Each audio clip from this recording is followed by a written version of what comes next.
Ketemu lagi di Hot Room. Pak Abraham, 2 minggu lalu saya menonton di televisi Perdana Menteri Inggris justru mengatakan itu cuma flu biasa.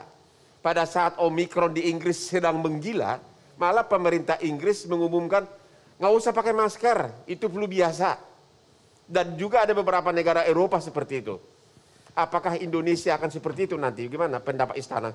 Jadi sekali lagi, setiap kali kita mengevaluasi terkait dengan pelaksanaan penanganan pandemi ini, selalu melibatkan para pakar dan ahli. Ya. Nah, Omikron ini tuh beda dari flu biasa. Setidaknya data yang kita punya berdasarkan kajian-kajian yang ada itu masih berbeda. Lebih ringan, lebih berat?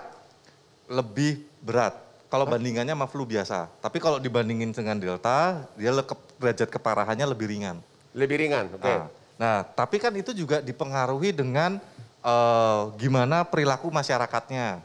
Dipengaruhi juga dengan persentase capaian vaksinnya seperti apa. Dipengaruhi juga dengan kapasitas rumah sakit tiap negara kan berbeda-beda. Jadi tepat nggak mengatakan seperti di negara Eropa itu flu biasa aja? Belum waktunya?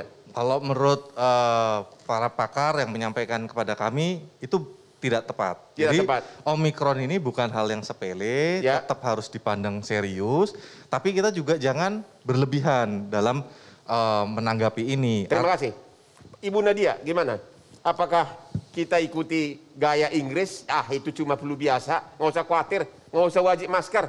Iya, sebenarnya sebelum Omikron pun kita tahu ya Bang Hotma, kalau kita sakit flu selalu dianjurkan sebenarnya pakai masker sebenarnya supaya nggak nular pada orang lain.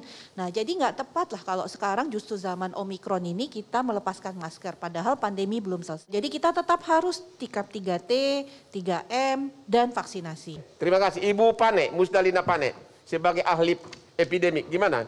Apakah kita mengikuti gaya di Eropa, itu dianggap flu biasa, nggak usah khawatir. Jadi masing-masing negara memiliki kebijakan masing-masing. Kami mengapresiasi kebijakan yang sudah diberikan oleh pemerintah dan itu memang sudah tepat. Tetapi yang perlu diperhatikan adalah kualitas daripada setiap kebijakan. Seperti misalnya kita harus melakukan 3T. 3T-nya itu benar-benar berkualitas. Contohnya testing. Testing itu standarnya yang terbaik adalah PCR, tapi 70-80% testing kita itu RDT antigen. Tentu kualitasnya sedikit lebih rendah dibandingkan dengan PCR. Kemudian tracing. Tracing juga begitu. Selalu diomongin tetapi kemudian di lapangan teman-teman kita itu sudah tidak terkejar lagi dengan jumlah kasus saat ini. Kemudian dukungan dari pemerintah pusat itu sangat dibutuhkan oleh teman-teman di daerah. Karena apa? Cukup banyak petugas kesehatan kita saat ini juga terinfeksi. Dan itu tentu bukan cuma sekedar tempat tidur saja. Tempat tidur kita siapkan. Tetapi kalau petugas kita banyak yang terinfeksi, tentu over capacity-nya itu terkait dengan kurangnya jumlah petugas kita di lapangan. Saya ada pertanyaan terkait dengan tracing. Saya melihat di suatu contoh di Kota Bali. Hampir di semua jalan besar ada posko untuk membayar dengan antigen. Dan itu nggak ada pengawasan. Gimana pendapat Ibu pengawasan terhadap itu semua posko-posko antigen? Karena mereka itu kan terbang. Ya, mereka itu terbang sementara belum tentu bisa dipercaya hasil tesnya. Pendapat Ibu gimana? Itu benar Bang. Jadi kualitas dari setiap intervensi yang dilakukan pemerintah memang harus dievaluasi. Itulah tugasnya pemerintah. Mereka melakukan pengawasan. Nah ini yang kita lihat. Saya yakin ya karena jumlah pemerintah, jumlah petugas kita di lapangan dibandingkan dengan pos-pos untuk melakukan pemeriksaan itu jauh lebih banyak. Jadi ini yang membuat kemudian pengawasan itu menjadi melemah. Dan cukup banyak laporan dari masyarakat terakhir kemarin kita lihat Bu Mame. Ada yang belum dites tapi kemudian hasil labnya sudah ada. Nah ini sebenarnya kan mestinya tidak boleh terjadi. Mereka harus diberikan sanksi yang tegas kalau melakukan tindakan-tindakan tersebut. Pak Hendri, ya? Ya. Jadi menurut Anda, mana yang harus dipentingkan oleh pemerintah? Kebijakan ekonomi atau kesehatan masyarakat? Pak Jokowi sudah berkali-kali mengatakan kalau itu Bang Hotman bahwa kesehatan adalah penting. Baru yang kedua kemudian diurus ekonominya. Hanya saja saya ingatkan lagi ke pemerintah, ada satu kesalahan fatal yang dilakukan oleh pemerintah pada saat penanganan Delta, yaitu buang waktu. Nah sama nih seperti sekarang hari ini dianggapnya Omikron itu levelnya lebih tidak terlalu parah dibandingkan Delta, apalagi kalau sudah vaksin katanya. Tapi kan kenyataannya saat ini vaksin itu benar-benar tidak mempan itu menghadapi Omikron. Vaksin 2 kali kemudian bisa positif. Bapak mengatakan vaksin tidak mempan menghadapi Omikron. Ibu Nadia gimana itu, Pak? Jawab dulu. Coba ditanya aja para dokter yang di sana. Ada beberapa yang sudah vaksin 2 kali. Ini ada juru bicara vaksin. Vaksin katanya tidak mempan terhadap Omikron. Gimana Ibu Nadia? Iya, kita tahu bahwa vaksin itu fungsinya mengurangi tingkat keparahan dan kematian. Tetapi tidak melindungi 100% terhadap penularan. Berapa persen dilindungi, Bu? Kalau waktu sebelum Delta, sebelum Omikron, dia hanya mampu melindungi 80%. Makanya harus pakai masker tadi, Bang Hotma, untuk sampai 100%. Itu memang udah dari awalnya, apalagi jadi jangan hanya bermodalkan vaksin. Tidak cukup hanya sudah divaksin kemudian kita jadi abai protokol kesehatan. Terima kasih. Pak Henry, yang sekarang ini, saya tidak tanya pendapat ya, yang sekarang ini menurut Anda pemerintah dalam kebijakannya mementingkan ekonomi atau kesehatan yang sekarang ini? Yang Anda lihat? Lebih mementingkan ekonomi saat ini, Bang Hotman. Makanya saya sih sebetulnya kembali mengingatkan, terserahlah Bang Abraham mau ngomong apa, tapi saya mengingatkan bahwa wasting time, buang waktu di awal Delta itu benar-benar membuat kita terpuruk di pertengahan 2021 lalu. Nah ini mudah-mudahan apapun alasannya, pemerintah jangan lagi mengulang wasting time atau buang waktu seperti pada saat 2021 lalu. Makanya dari sekarang menurut saya, kebijakan-kebijakan yang dilakukan harus sebetulnya super ketat, melebihi keketatan pada saat Delta lalu. Jadi kalau misalnya Pak Presiden jalan-jalan keluar kota akan mengundang kerumunan, ya jangan keluar kota dulu Pak Presidennya, sabar-sabar. Ya kalau kemudian mau ada MotoGP sebentar lagi dihelat oleh Indonesia, begitu MotoGP-nya selesai harusnya segera dipercepat lagi masuk luar negeri. Pak Henry lihat kunjungan di Dairi yang begitu banyak.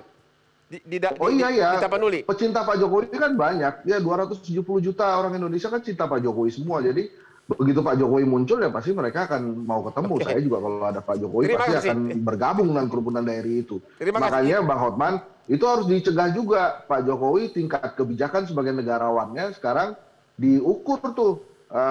Kalau sudah ada Omikron gini, Mbok, ya ditahan dulu kunjungan-kunjungan. Percaya aja bahwa rakyat Indonesia mencintai Pak Jokowi kok tanpa kunjungan-kunjungan selama Omikron ini. Saya juga cinta Pak Jokowi. Pak, Ibu Afiliani, apakah yang Anda lihat kebijakan pemerintah sekarang ini mementingkan ekonomi atau kesehatan masyarakat? Anda lihat? Menurut saya seimbang, karena melihat seimbang. Tadi Pak Henry bilang ekonomi. Begini, karena seimbangnya gimana? Karena di ekonomi juga ada pembatasan di mal, ada pembatasan di tempat-tempat umum gitu ya. Nah di sisi yang lain tetap harus ada yang namanya pembatasan juga dari sisi kesehatannya. Tapi sampai kapan kita begitu? Seimbang, karena dari tahun 2020 juga udah begini. Karena kan ekonomi, kesehatan, kesehatan. Sama terus. Sangat tergantung Pak, gimana Delta atau varian-varian ini akan ada terus atau tidak. Nah kalau kita lihat di berbagai negara sekarang sudah terjadi herd immunity gitu. Nah kita berharap ini adalah yang terakhir dan akan terjadi herd immunity juga pada masyarakat. Apalagi sekarang persentase di Indonesia termasuk yang besar yang sudah divaksin. Itu juga kita beruntung dibandingkan negara berkembang lain itu relatif lebih rendah gitu. Jadi menurut saya yang sudah dilakukan ini udah benar, cuman memang harus ada komunikasi yang lebih clear ya supaya tidak banyak pertanyaan-pertanyaan di tiap mall itu bisa beda-beda definisinya. Berarti kan tidak ada yang clear terkait dengan komunikasi. Oleh karena itu pemerintah daerah harus dilibatkan menurut saya. Pak Trubus, yang Anda lihat sekarang ini pemerintah, khususnya pemerintah pusat mementingkan ekonomi atau kesehatan masyarakat? Kalau lihat ininya ekonomi yang kelihatan, menonjol ekonominya. Dan Anda setuju dengan itu? Bahwa kalau ekonomi diutamakan? Setuju. Ekonomi diutamakan. Karena bagaimanapun juga ekonomi yang paling utama. Karena kalau kita mikirin kesehatan terus, ini nggak akan selesai-selesai. Kan gitu, masyarakat yang paling kasihan. Yang kedua menurut saya ini harus diberikan sanksi yang tegas itu. Mereka-mereka yang melakukan, kalau prokes betul-betul memang menjadi syarat dari 80%, artinya mereka yang melakukan pelanggaran itu harus dikasih sanksi. Sanksinya sesuai dengan aturan di Jakarta ada aturannya itu. Ada perdanya, ada pergubnya, Pergub 79, ada sampai yang progresif juga ada. Saya rasa itu yang harus ditegakkan sekarang. Gitu. Oke, Ibu Unipah, mana yang untuk pendidikan, mana yang harus diutamakan pemerintah? Apakah ekonomi atau kesehatan masyarakat? Kaitannya ke anak-anak? Kesehatan. Ya, kesehatan. Ya. Dan ya Anda sekarang ini? Karena anak-anak kan sangat vulnerable, sangat mudah terkena penyakit, dan dia sangat bergantung sama orang dewasa. Dan Anda tidak setuju dengan yang sekarang ini mementingkan ekonomi? Kalau secara makro mungkin seimbang itu dibutuhkan.